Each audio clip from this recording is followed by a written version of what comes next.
The galaxy watched as Earth sent its finest women diplomats across the stars, carrying only the hope of peace and a dream that war could finally end. Humanity had fought for centuries across its own world, through nations and empires, through revolutions and betrayals, through ages of blood and ruin, until finally it learned that peace could be forged not by domination but by understanding. When the stars opened to them, when ships pierced the void and voices from alien worlds were heard, humanity believed that the lessons of its past could shape its future, so it chose its best envoys, not warriors, not generals, not politicians chained by pride, but women of wisdom.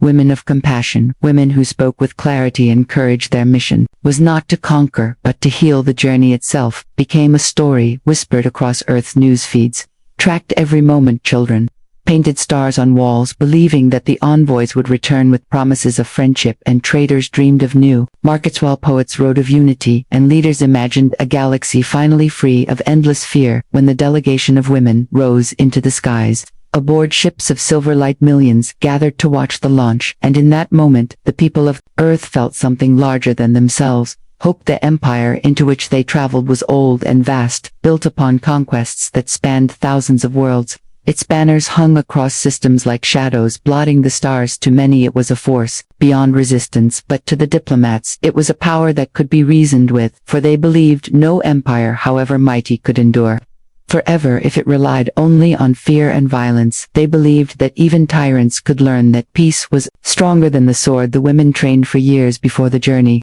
They studied the languages of the empire, memorized the customs of its people, prepared for every insult and every gesture. They practiced words that could bridge divides. They carried gifts from Earth, artifacts that spoke of history of struggle and survival. They carried music encoded into crystal tablets so that the empire might hear the songs of oceans and forests, the voices of children, and the whispers of wind across deserts. They carried soil from the oldest mountains and water from rivers that had seen civilizations rise and fall. They carried more than gifts. They carried the soul of Earth itself. When their ships entered the empire's territory, they were not met with kindness, they were met with silence. Fleets appeared in the dark sky surrounding them, warships carved from steel and fire, watching them like predators circling prey. The diplomats held their ground, calm, steady, unafraid. They spoke words of peace into the void. They opened their hands, showing that they carried no weapons, only messages of unity. The empire allowed them to pass, but the silence remained heavy and cold. The galaxy held its breath, waiting to see what would unfold. Earth had sent its hope, its heart, its voice in the form of these women, and the stars themselves seemed to wait for an answer. They arrived in the empire, dressed in symbols of unity, believing that even ancient rivals could learn to coexist. They wore robes woven from threads of Earth's diverse cultures, colors of deserts, forests, mountains, and oceans, all flowing together as one tapestry. Each pattern told a story of survival, and each hue whispered the memory of struggle and triumph. The garments were not mere decoration, they were messages in fabric, declaring that humanity was not a fractured people but a union of many voices speaking as one. The women carried themselves with calm dignity as they walked through the corridors of the empire, their heads held high, their eyes steady, though every glance from alien soldiers felt like blades of suspicion. The halls they entered were vast, cold, and filled with echoes, carved with symbols of conquest, showing worlds bent under the empire's will. Statues of rulers, long dead, stared with hollow eyes as if warning all who entered that mercy was weakness. The diplomats moved with measured grace, choosing to see not threats, but possibilities, choosing to believe that, in this place of shadows, even light could be born. When they spoke to the first officials of the empire, their voices were steady and warm. They spoke of the need for trade, for cooperation, for shared knowledge. They spoke of how humanity had risen from war not by force, but by dialogue, how enemies once divided by borders and bloodshed had built bridges of trust. They told stories of oceans crossed, not with weapons, but with open hands, of cities that once burned, rebuilt as symbols of reconciliation. They offered these stories, not as demands but as gifts, seeds of peace that might grow in the soil of a new alliance. The gifts they brought were laid before the imperial court: a globe of earth carved from crystal glowing softly with light, a collection of ancient scrolls recording the earliest laws of justice, written by civilizations long gone, and yet remembered, a flute carved from the bone of an animal that no longer roamed the earth, carrying with it the mournful yet hopeful music of a species that survived. Through memory, each item was chosen to speak of endurance and compassion, to show that humanity was not a force of conquest but a force of creation. Yet, as the women spoke, they felt the weight of eyes upon them, eyes that did not see diplomats but intruders. The silence of the court was not respect but calculation. Every word spoken seemed to vanish into the void, swallowed by an unseen hunger. The envoys did not waver, for they had prepared for suspicion, they had prepared for rejection.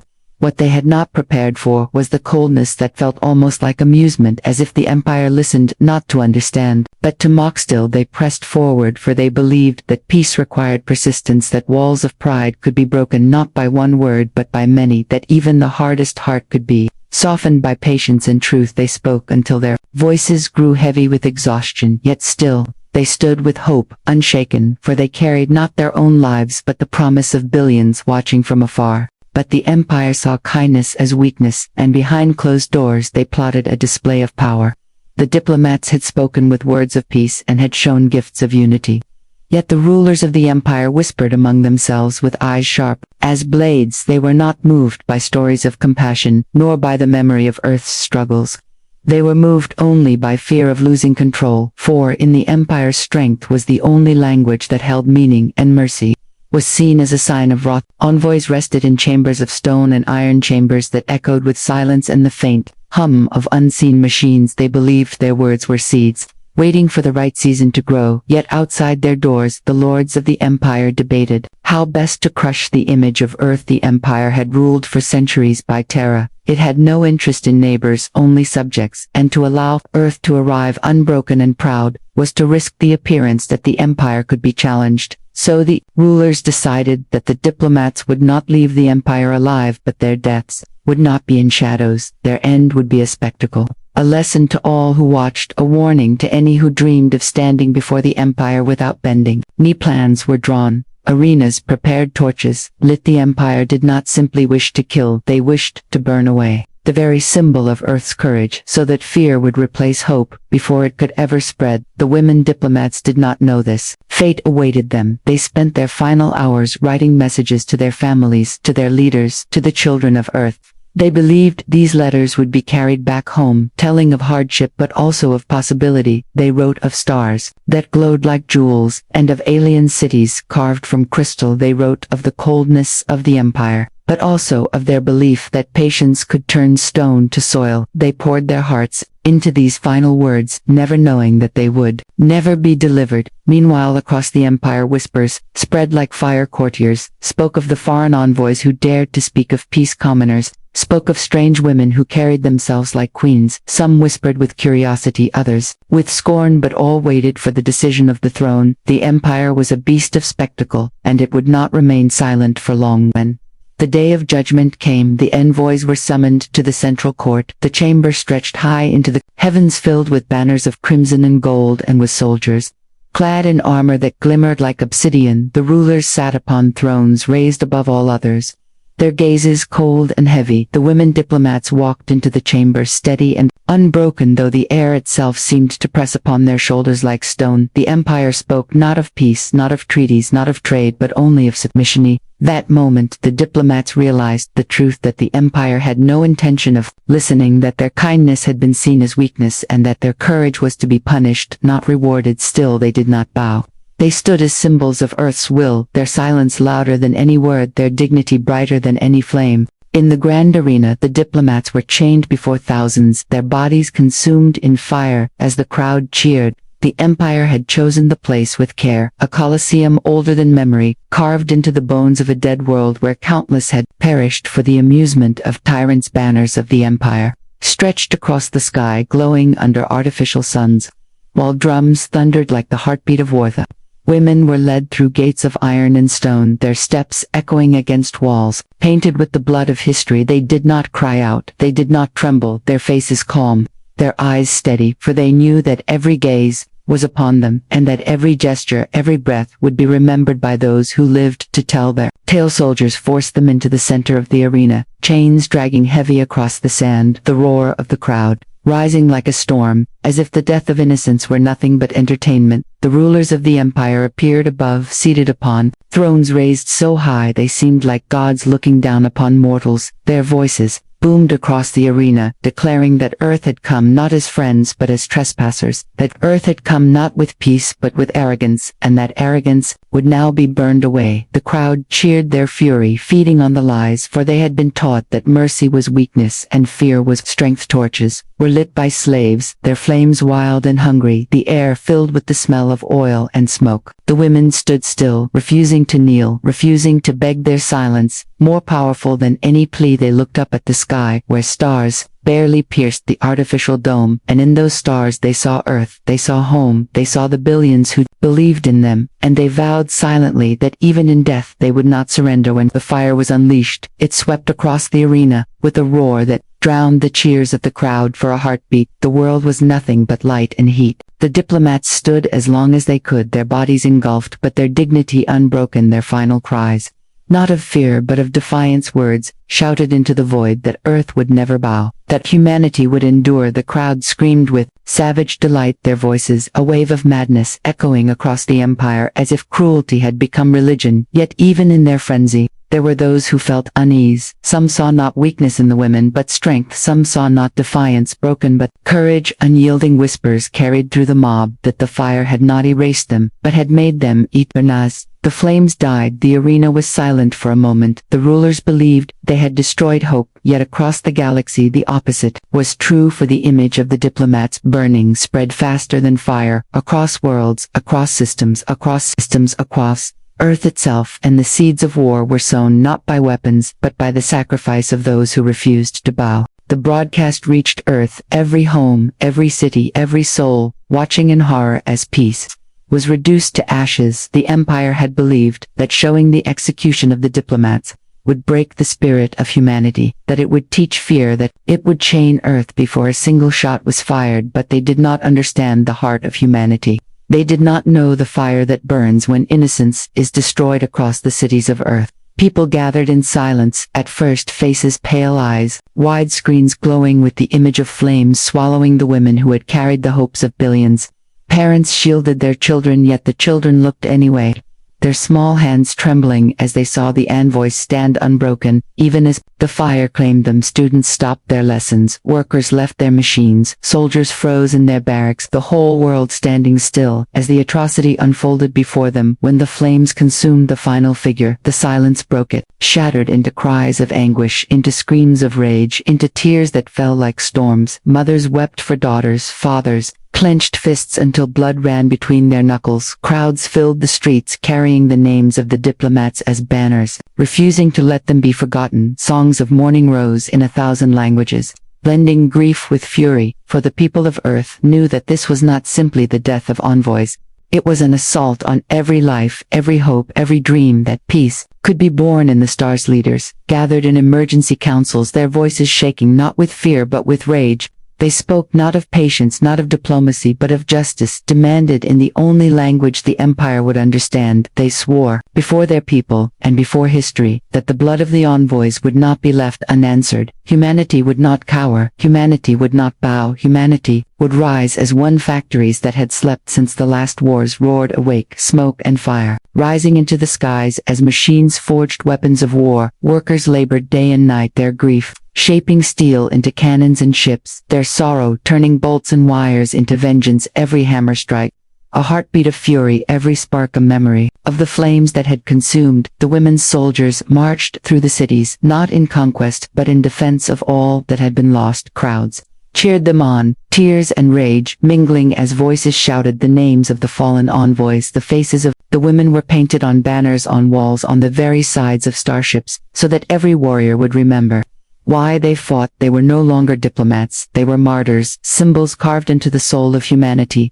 The empire had wanted to teach Earth fear, but what they had taught instead was unity. Grief had become fire, sorrow had become steel, and in the heart of every human there grew a vow that the flames which destroyed their envoys would ignite a war that no tyrant could withstand. Leaders of Earth gathered in emergency council, vowing that the blood of the fallen would not be forgotten. The chamber was filled with voices that once had argued over borders and resources, voices that once had competed for power and pride, but now those divisions seemed small in the shadow of the atrocity. Every leader carried the same grief and the same rage, and every eye burned with the same fire. The faces of the women diplomats were displayed above the council, their final moments. Frozen in light, their final defiance carved into memory. They were not forgotten, and they would never be forgotten. The chamber fell silent as the images glowed above them, until one voice rose, breaking the silence, declaring that the age of hesitation was over, that Earth could no longer seek peace with monsters, that mercy shown to the Empire would only lead to more chains,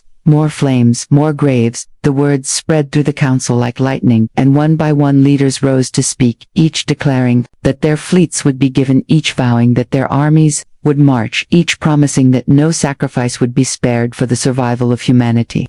They spoke not as separate nations but as one species, standing before extinction, and refusing to bow. They invoked the names of the fallen envoys as if calling upon them to give strength to the living. Outside the council, the streets of Earth were alive with voices demanding justice. Banners waved carrying the names of the diplomats. Chants shook the air like thunder. Children held torches in honor of the women who had been consumed by fire. The people were no longer divided by borders or language. They were united by grief. They were united by rage. They were united by the vow that no more innocents would burn in silence. The council declared war, not quietly, not in secret, but with words broadcast across the stars, so that the Empire itself would hear. Humanity spoke as one voice filled with fury and steel, declaring that from this day forward Earth would no longer plead, it would no longer bend, it would no longer wait. The Empire had unleashed fire, and now humanity would answer with the storm. Factories were placed under command of the Council. Resources pooled, fleets assigned, not by nation but by strategy. Every world and every colony pledged its strength. Every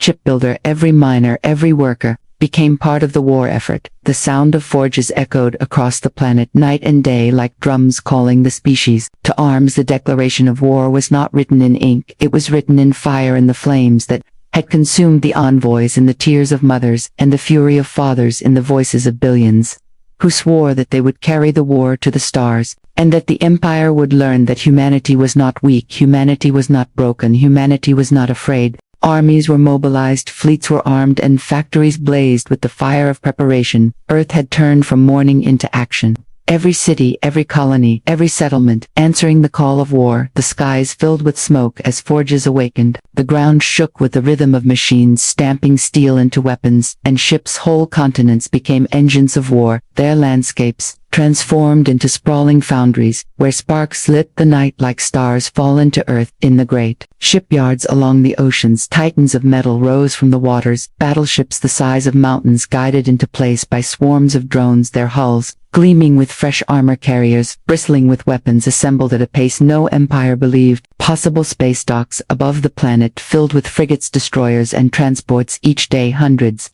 launched into the void carrying the promise of vengeance. The engineers worked without rest, their hands blistered, their faces smeared with soot and sweat, yet their eyes burned with determination. For every rivet hammered into steel was a prayer for the fallen, every circuit wired a vow of defiance. And the ground armies assembled like rivers of steel, stretching across the horizon, men and women in uniform marching shoulder to shoulder, their steps thunderous, their eyes unyielding. They trained with discipline beyond anything Earth had known before, for they knew this war was not for territory, not for riches, but for survival. Their weapons gleamed beneath the sun, rifles, cannons, exosuits, machines, built for the harshest battles of space and world alike. Their chants shook the air as they marched, repeating the names of the diplomats until those names became more than names. They became a battle cry that thundered in the hearts of all who heard. In orbit, the first fleets took formation, hundreds of ships aligned in disciplined silence, their engines glowing with power. The commanders stood on the bridges of their vessels, gazing into the dark where the Empire awaited. Some carried photographs of their families, others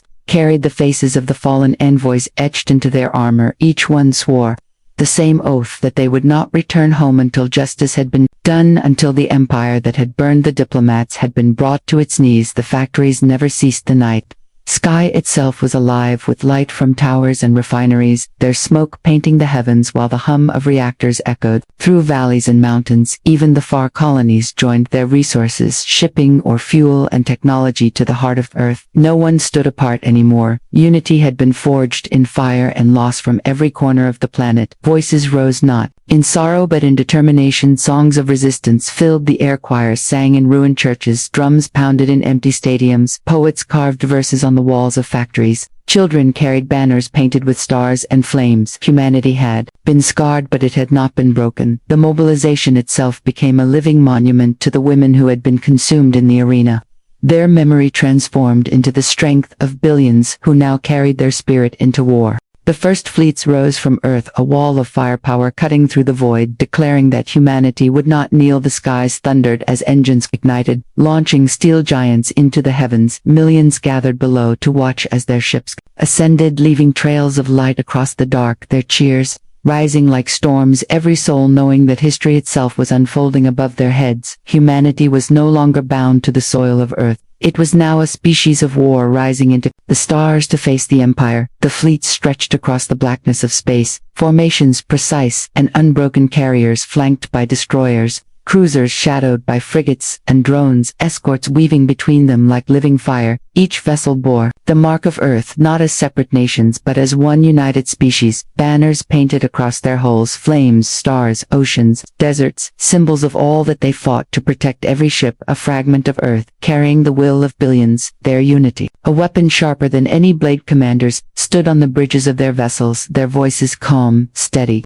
unshaken. Though their eyes carried the weight of grief, they remembered the flames that had consumed the envoys, and they carried those memories into battle. The names of the women, etched into consoles, carved into bulkheads, whispered before orders were given, so that the war would never be about conquest but about justice. Every order spoken with the gravity of vengeance, every movement executed with the clarity of purpose. As the fleets moved outward, the void itself seemed to tremble. Scouts raced ahead, mapping enemy patrols, intercepting transmissions, gathering every fragment of intelligence they could, while carriers prepared squadrons of fighters. Sleek machines designed for speed and precision. Pilots strapped themselves in their helmets painted with the faces of the fallen, their voices steady as they spoke oaths to one another, that they would not falter, that they would not fail, for the Empire had taken too much already, and now humanity would take back the stars. The first skirmishes began on the edge of Empire territory, where patrols of alien ships intercepted the human fleets. The clash was swift, brutal, and decisive. Beams of energy split, the dark missiles streaked across the void. Fighters swarmed in deadly arcs. The silence of space shattered by the fire of war. The humans fought with fury and precision, their formations